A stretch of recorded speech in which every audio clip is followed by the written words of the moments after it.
All right, hello and welcome back to the next episode of The Average. We're fresh off the movie theater this weekend with the latest entry in the MCU.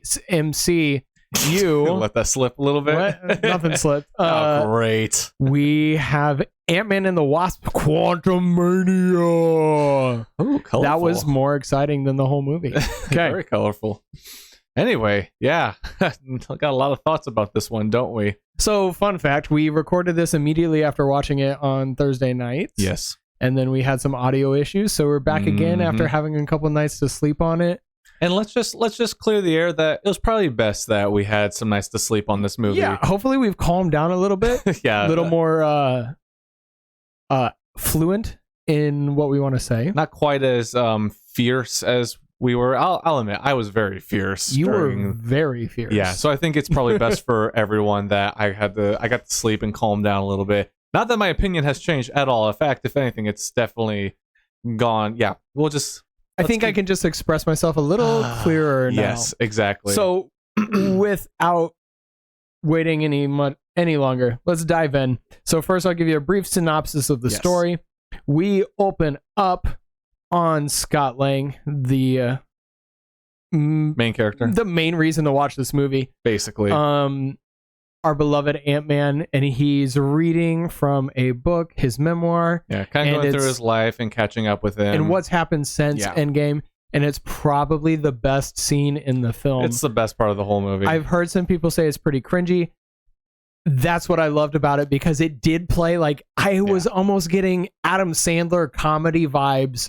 That's a new take. Yeah, I haven't heard that one yet. Like, it was giving me, maybe I should say, like early 2000s comedy vibes where they're like narrating their own life. And I was like, man, if the movie takes this, I'm actually going to love it. It fit his character. And then it was over in 3 minutes and we were moving on. And then somehow his daughter is super smart. Cool. And she opened up a portal to the quantum realm, and then everybody in the room gets sucked in somehow. Yeah. I don't quite get it, but they're sucked into the quantum realm, which is different than in the other movie where they shrunk down to the quantum realm. Yeah, that's true, actually. Yeah, so they couldn't just like grow and escape it. They had to find a new way to escape it.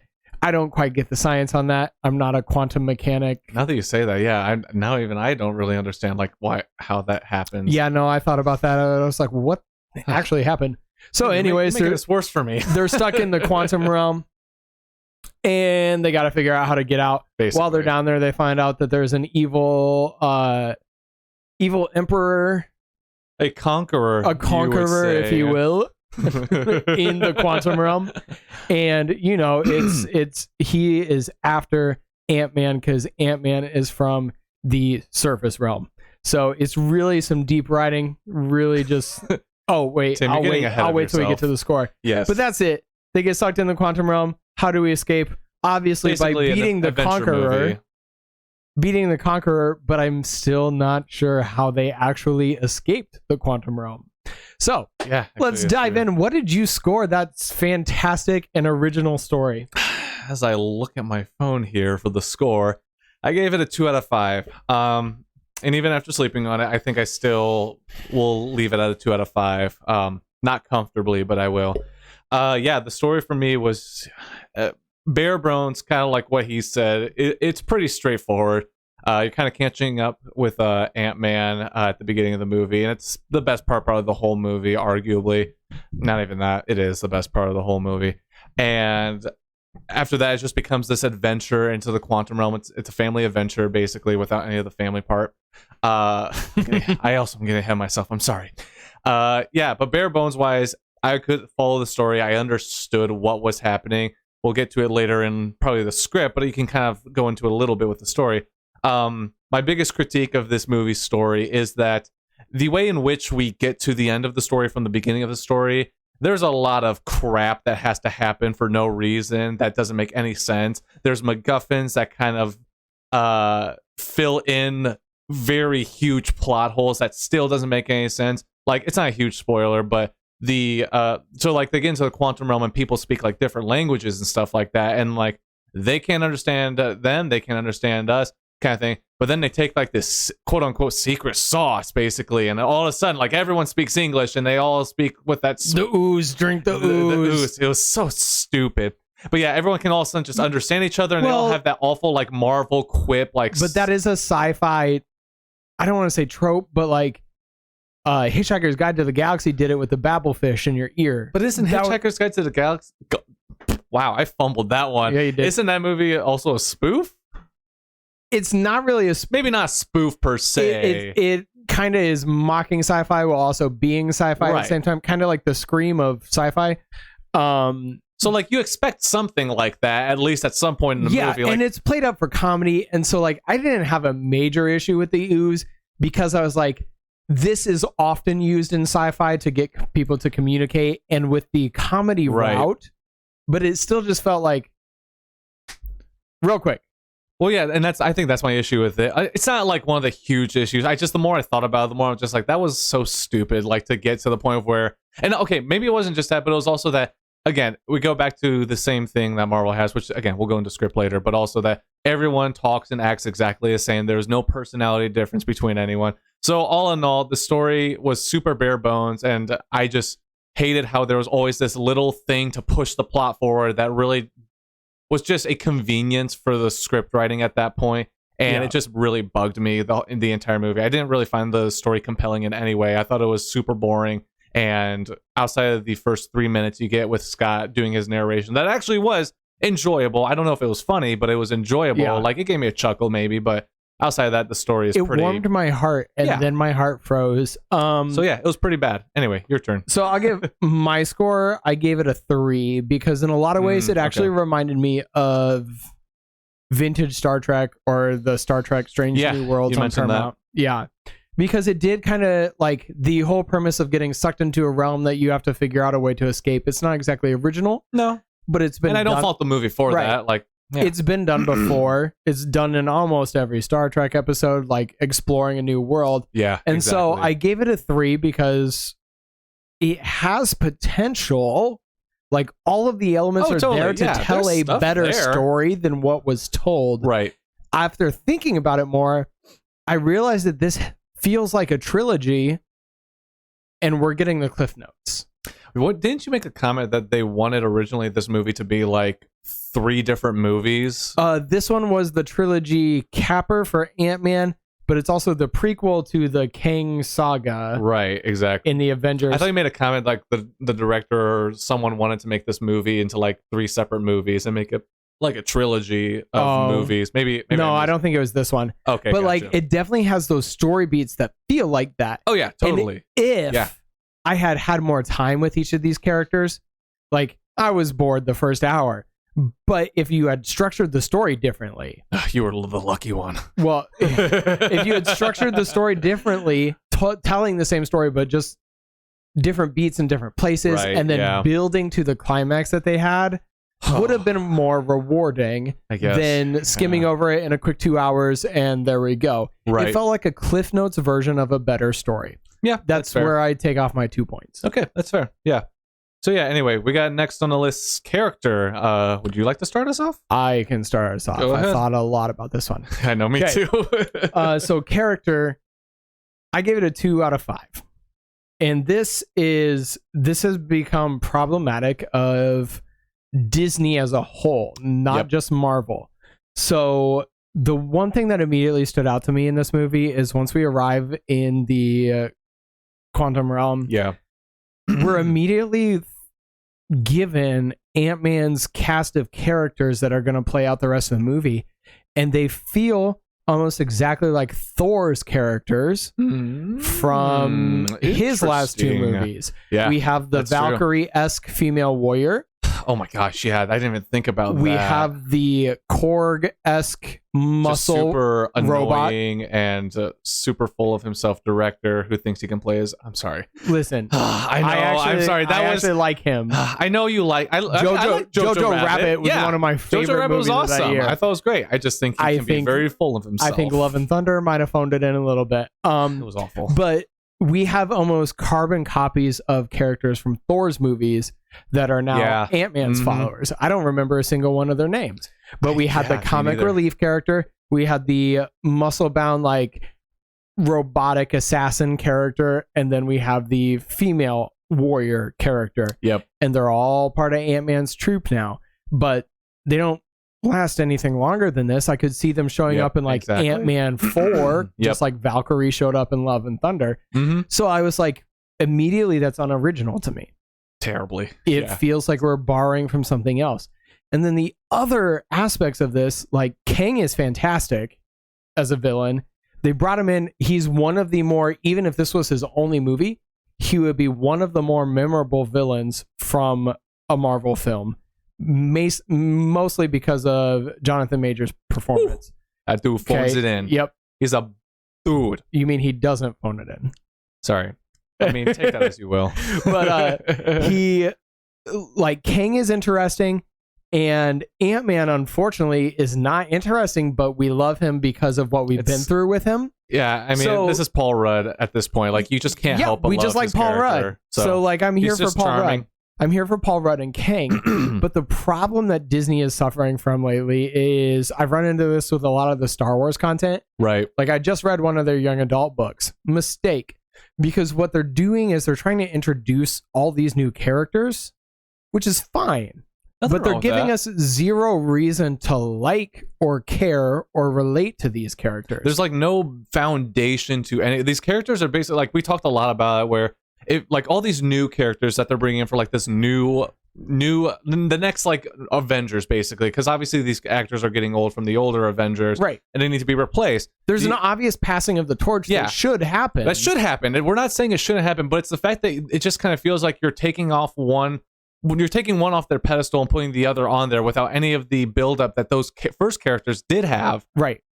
Like, those first characters had a whole movie of being nothing, discovering who they were, learning to use their powers, abilities, super suit, whatever. And then it felt like a first mission. And then the next time was a little more grounded. You saw that growth through every movie with them. This just feels like we're checking off boxes. So, like, going back to, I said I was reading a Star Wars thing, and I realized that it relates a lot back to this, where I don't feel like I'm reading the next Princess Leia. I feel like I'm reading a female character that was meant to be Princess Leia. Check. Right. I'm reading a lovable rogue that was meant to be Han Solo, but none of them are as compelling or interesting as the person I'm reminded of. Right. And you can do it because clearly George Lucas did it with Padme. Like, as much as I think everyone would say Leia would come first when you think of a Star Wars like female character, right. Like Leia comes first, but let's not take anything away from Padme still being her own character and still serving her role and being like, yeah, you could still do it.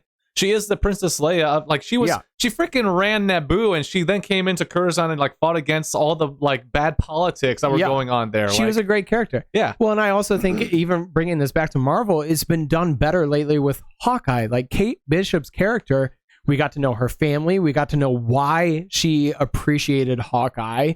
He saved her life as a child. That's the opening shot of the film or of the show. Right. And we built on her. Her moments were earned. We spent time with her. We got to know her, and it felt earned at the end. And I love Kate Bishop.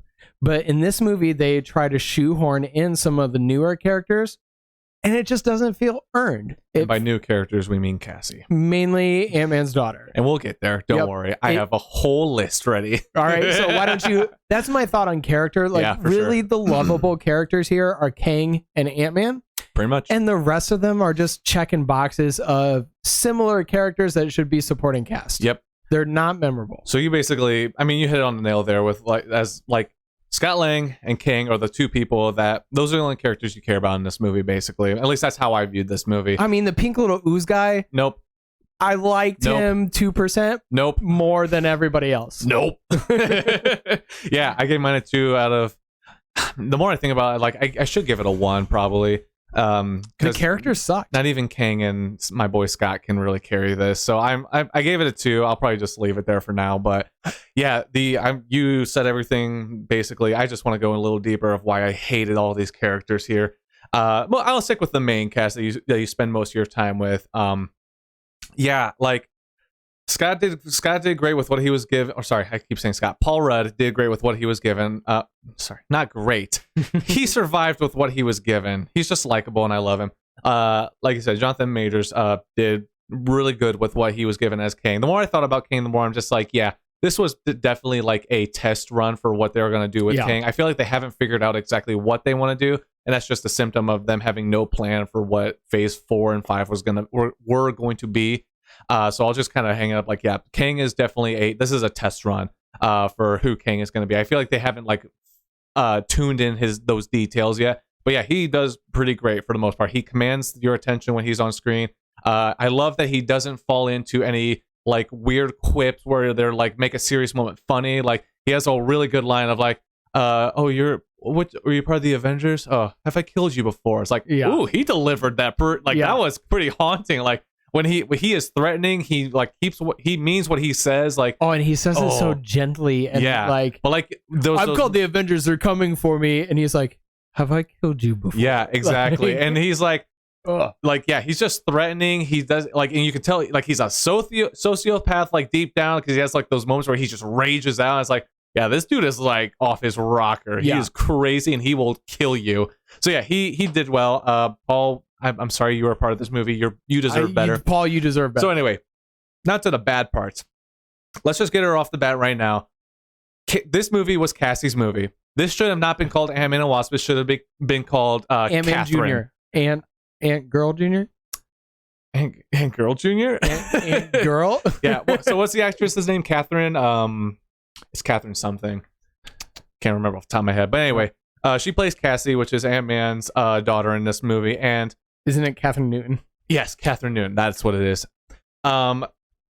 I think there is a lot of blame to go more on the script than her as an actress, but I will not. I would agree with you there. I will not let her get She's by. not innocent. She's not innocent in this movie.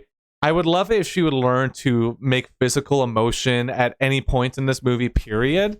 Other than constantly feeling like she's in a Disney Channel production. Right, exactly. Where it's just kind of like, you don't know, like you think you're smiling, but you're not smiling, and like, just show me something, just anything different. Like I don't know what she's been in. I really don't know who she is at all. I just know she replaced the old Cassie that we grew up with, and she doesn't resemble that Cassie from any of the other movies that we've seen her in. I get it. Cassie in Ant-Man 1 was a really super young version, but we got the Cassie in Endgame, and this relationship in this movie between those two didn't feel anything like that.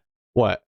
She was in Paranormal Activity 4. She was the main girl in Paranormal Activity 4. Was she? The blonde one? Yeah, she was far better in that movie than she was in this. I remember enjoying her in that one. So anyway, but again, she's not innocent in this. I don't know if she's just regressed or she hasn't, but whatever. I think we determined the first time we discussed this, like most of this truly boils down to the script, which we'll save for when we get there. And so outside of her, I thought she was the worst character in this movie. She wasn't likable. I hated watching her on screen, and trust me, the script will get into more of that. But also, Michelle Pfeiffer's character, I can't even remember her name, Rose, and then Frank the father. All those characters totally disposable. Hank. So we had Hank, Rose, and then what was the wife's name? Hank Pym. I just remember Evangeline Lilly's character. You're talking Michelle about? Pfeiffer's character.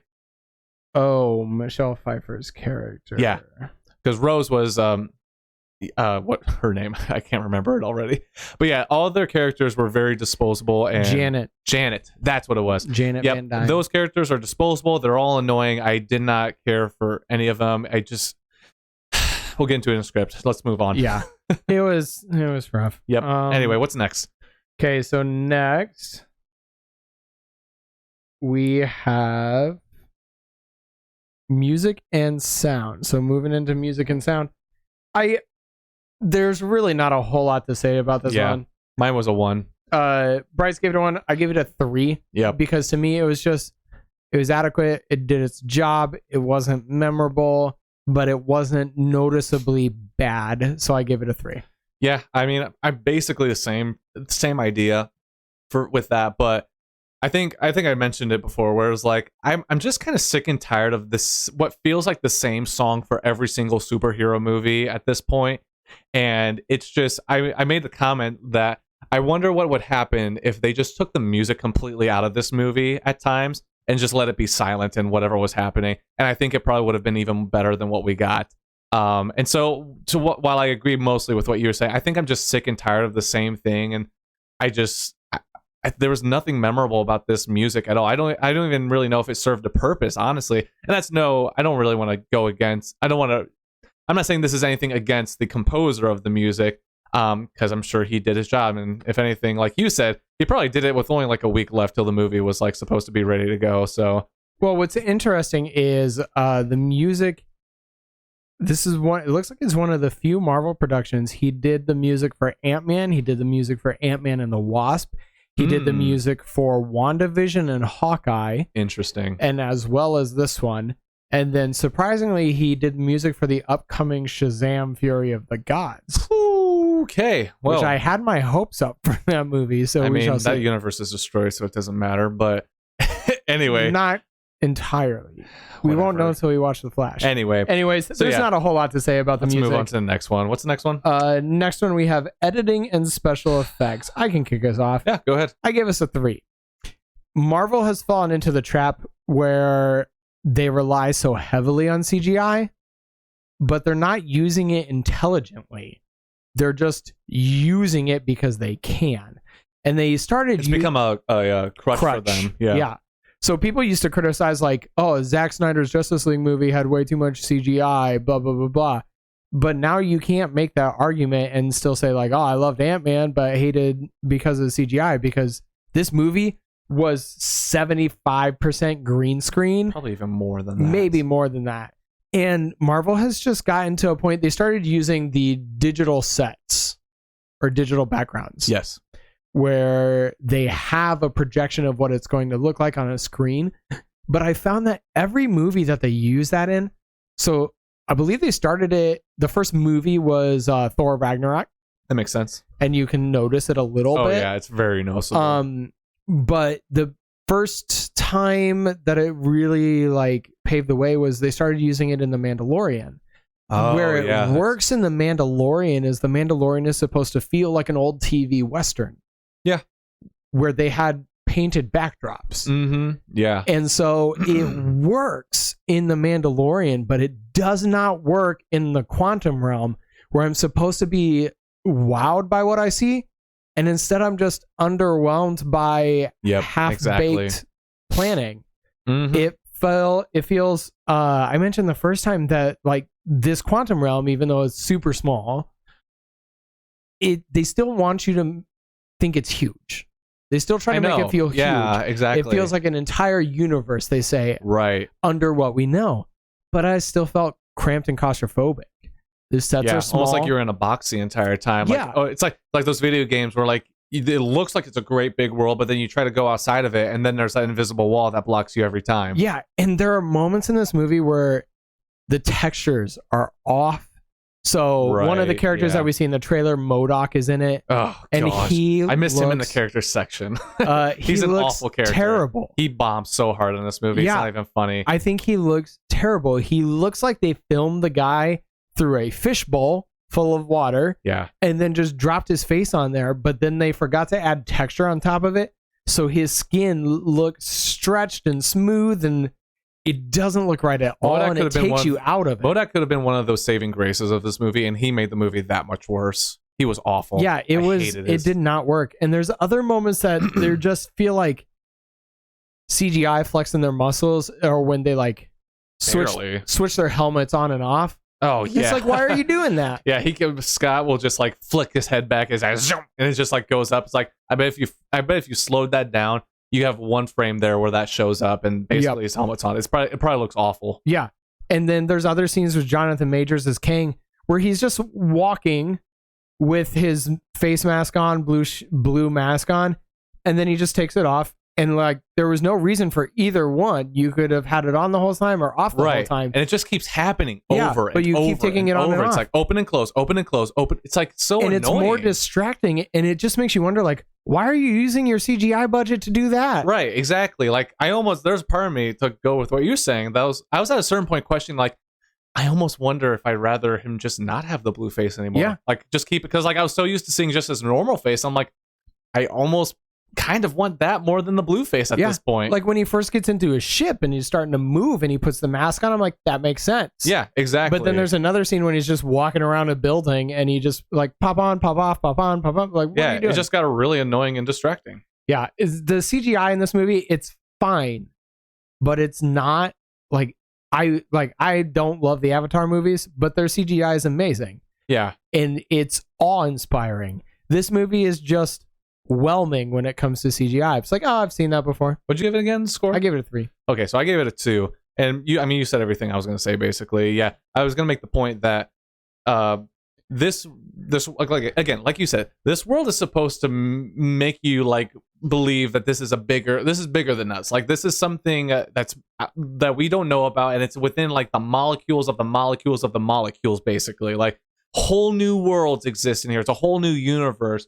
And universes are within that universe. Like it's like, okay, yeah, I can get behind that. It would feel that way if every single environment that is in this movie didn't feel like it was just dead. Yeah. Like there was nothing intriguing. I didn't find anything intriguing about any of these like places we went to in this movie. I'm dead serious. Speaking of environments, there was one scene with Janet and Hank and Hope where they had just gotten there and they're like going through this lush like jungle-ish weird amoeba jungle thing. What I was thinking that entire time? Star Wars. Yeah, but then the very next scene, or whatever it's called. But then the very next scene, they're in like this desert, and those people are coming across this sandish whatever, and I'm like, how did we get here? What happened?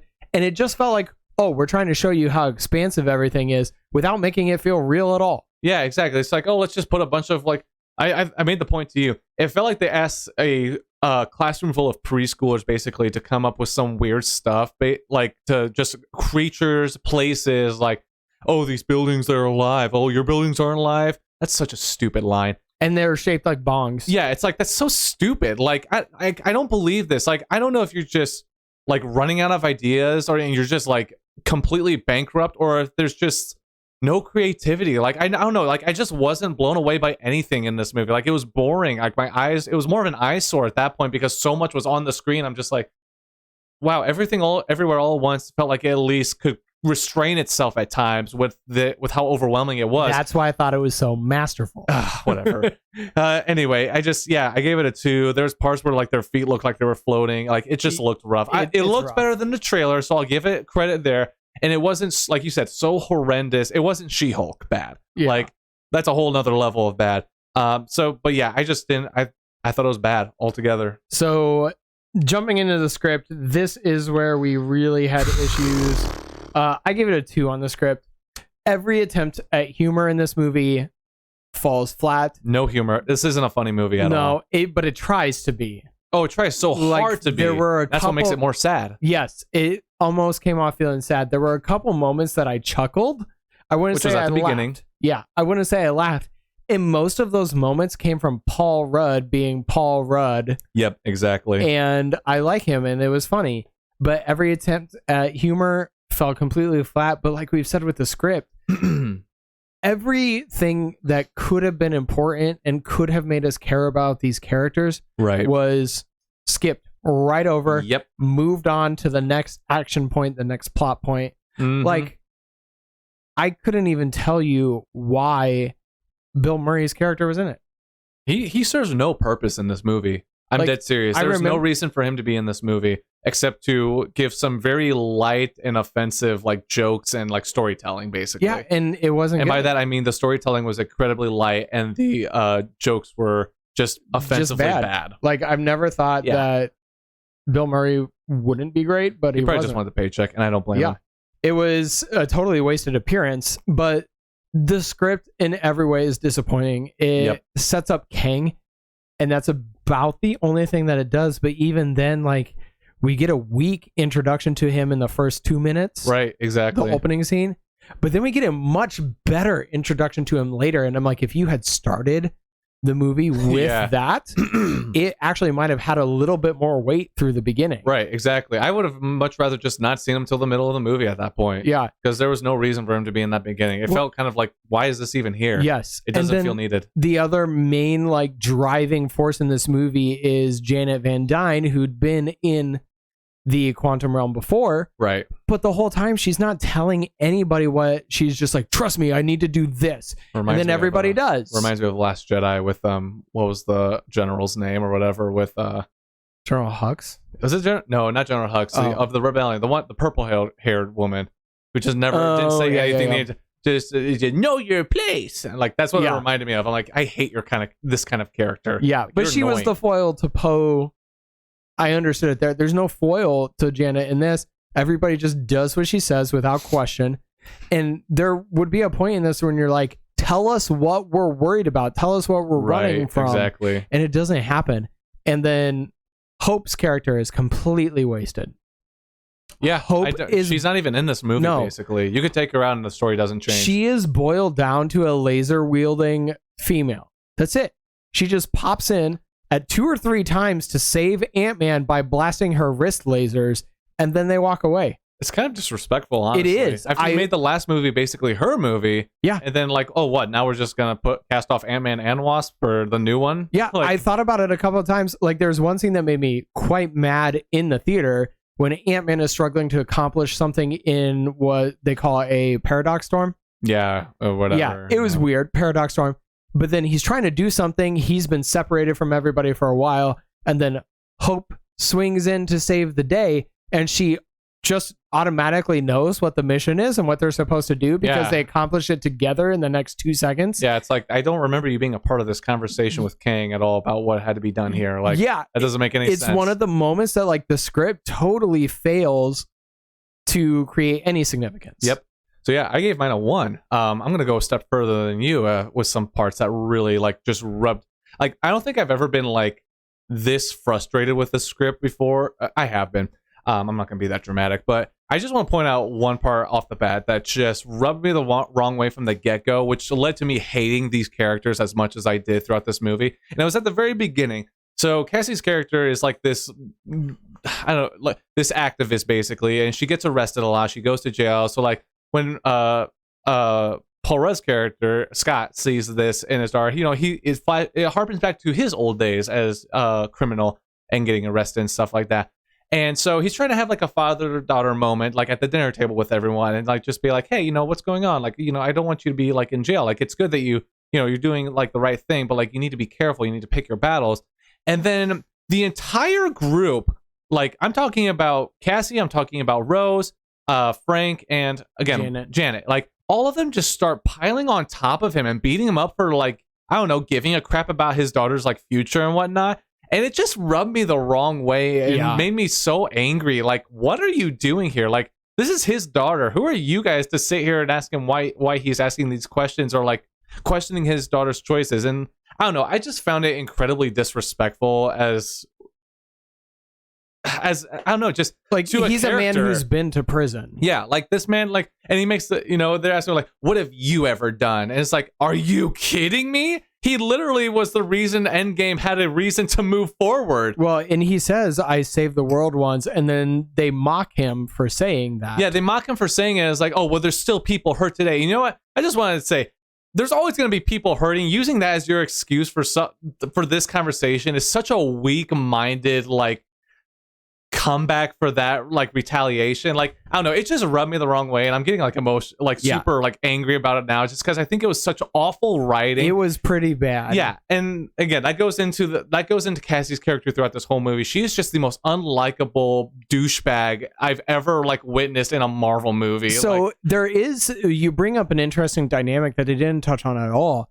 Is at the beginning they make it sound like she almost resents her dad. Right. She doesn't appreciate her dad or whatever. But yet she wants to be part of this Ant-Man family. Right, exactly. And it doesn't fit her character at all from what we saw, for the little bit we saw in Endgame. Like, I get it. Maybe there's some stuff that happens ever, but it feels like brought that actress back. It feels like such a 180 from like what we've seen of her from that point. And I get whatever. I guess you can do what you want with it. So what we're getting to. Yeah, she also has this awful line where she like, she talks to MODOK at the end. She's like, oh, you don't be a dick. And it's like, come on. Like, and he's like, oh, I've been a dick. And then they just go back and forth for like 6 lines. Awful writing. And then at the end, his saving grace is he comes in and he's like, I am not a dick. And it's just like this was lazy it's like writing. this is some of the worst writing I've ever witnessed. It's bad. It's anyway, yeah. I don't want to spend too much time on it, but it's like that bad. There's no redeeming qualities of this. Like Kang is the only reason I gave it a 1. Basically, Kang's lines and how he delivers. Kang has some great lines. Like he has some great lines, and that's the only reason it got a 1. Yep. Because I don't feel like I can justify the 0 with Jonathan Major's script and his performance. So dive into his performance because next is acting. Yeah. So the next is the acting. I believe I gave this a 2, if I'm not mistaken. I gave it a 3 actually. I think we both gave it a 3 for the same reasons. Yeah. So basically, outside of Catherine's performance being less than mediocre because she can't like make any other physical face while she's acting and like convince me of her character, everyone else serves their role, I guess. Kang's about the only person who really stands out in this movie. Paul Rudd you like because of Paul Rudd, not because of Scott Lang, really. But for the most part, everyone serves their purpose as a character. I can't really say anyone had an awful performance. It was more, like we said, I thought Michelle Pfeiffer was awful. She was, and I know maybe you disliked her. I mean, I thought she was also whatever. She had a terrible script to work with. I think it's more to do with the script and less with the acting. I'm sure these people are fine actors outside of this, which I know they are. I've seen them in other movies. We've seen them be better in everything else. I guess it's just a 3. I don't really have anything strong to say about the acting. I gave it a 3 too for a lot of the same reasons. Paul Rudd's likable. Jonathan Majors himself deserves probably a 4.5. Because he is pretty good, but what's also impressive is that playing multiple versions of Kang at this point. Yeah, exactly. So he played one version of Kang in Loki, one version of Kang in this. And there's going to be more of him, I'm sure, moving forward. And there's more moving forward. Yep. So the fact that he plays the same character with different nuance multiple times is very impressive. But the rest of it is just you're working with a weak script. And not even Michelle Pfeiffer, Bill Murray can elevate it. Paul, literally all of them. It's rough. It's really bad. I gave it a 3 out of 3. So next on the list is direction. I will go ahead and just kick us off the bat. I gave it a 2 out of 5.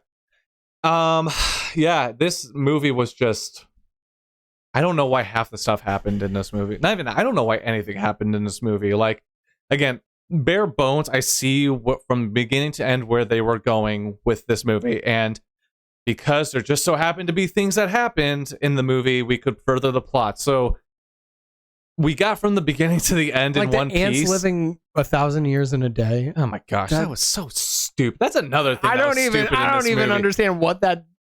It was. Anyways, again, whatever. That was stupid. But yeah, the direction was, it got us to the end, but it didn't get us there in one piece. Like the amount of MacGuffins you needed to further this plot was getting like strenuous, and it was honestly hurting the story more than anything.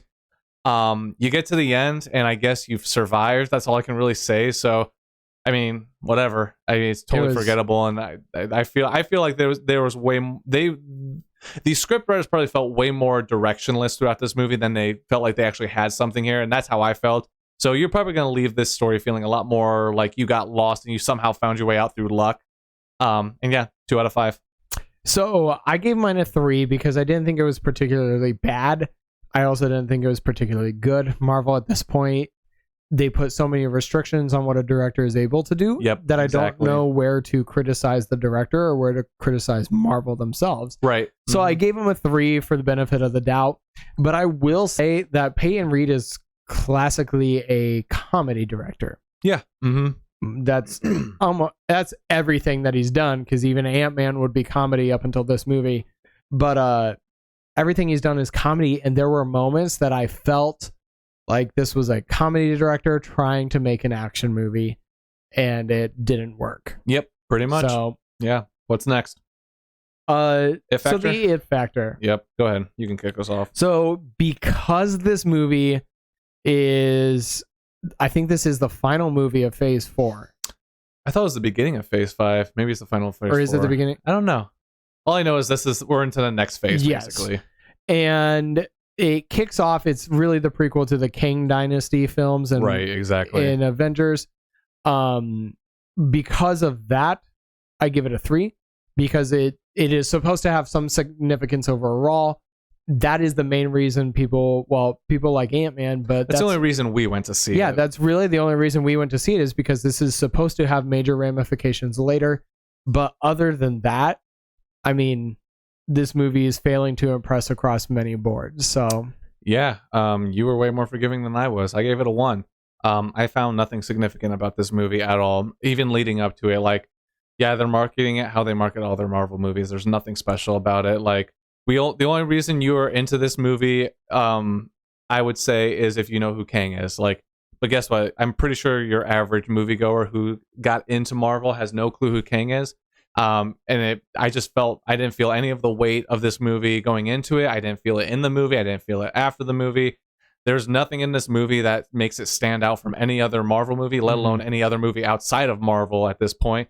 We've seen the whole, like, even though it's the quantum realm, I do that in quotation marks, that's no different from any Avatar movie. That's no different from...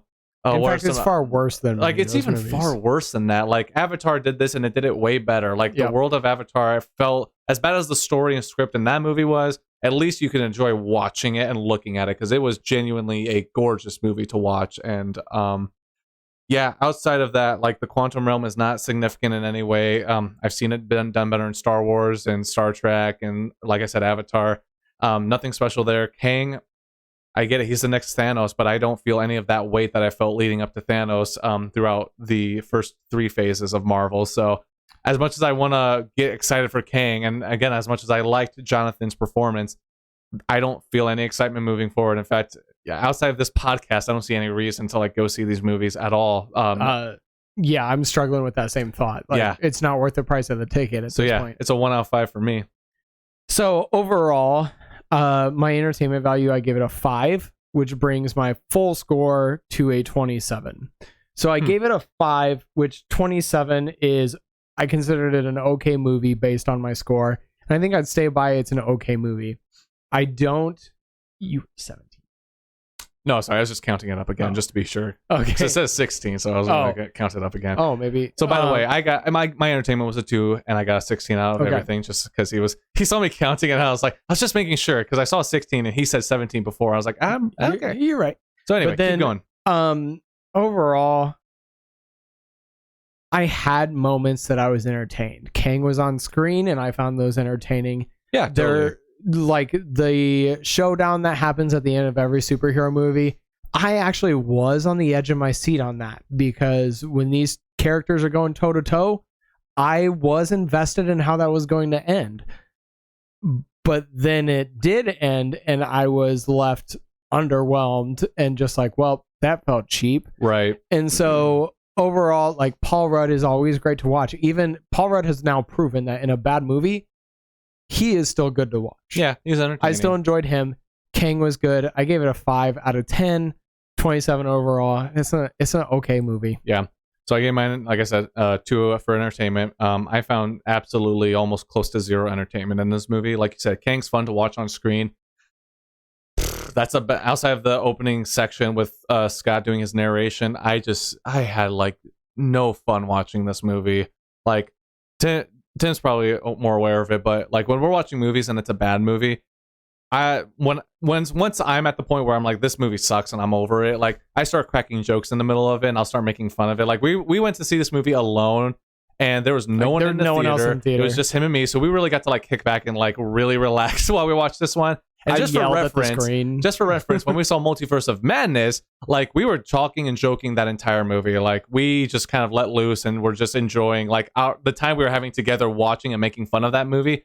In this one, it was almost just me making jokes and cracking jokes and like trying to have fun. Tim was like genuinely angry watching this movie. At one point, he yelled out in the theater about some plot point that was going on because it made 0 sense. It was in that so moment. funny. I'm like, how did we get to this point? Yeah, and I think that sums up like how entertained I was. But I just had no fun. I was ready to leave halfway through this movie. I was like, God, you didn't even want to stick around for the after credits. No, I told him like I don't even like are not worth sticking around for. I told him I'll straight up just go home and watch like the end credits on YouTube for this. Like I've never done that for most movies unless I just didn't have time to see it.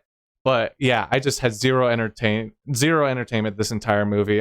Kang was the only thing, and I guess that warranted a 2 for some reason for me. The opening sequence also, bringing my total score to a 16 out of 50. So between our two scores, the average is 21.5, which puts this firmly in the bad movie category. Rightfully so. So if you saw this and you thought differently, head over to our Instagram, the average reviews. Yeah. You will see in our link tree, there is the average scorecard. Go ahead, fill out your scorecard with what you thought of the movie. There's a place to include your comments.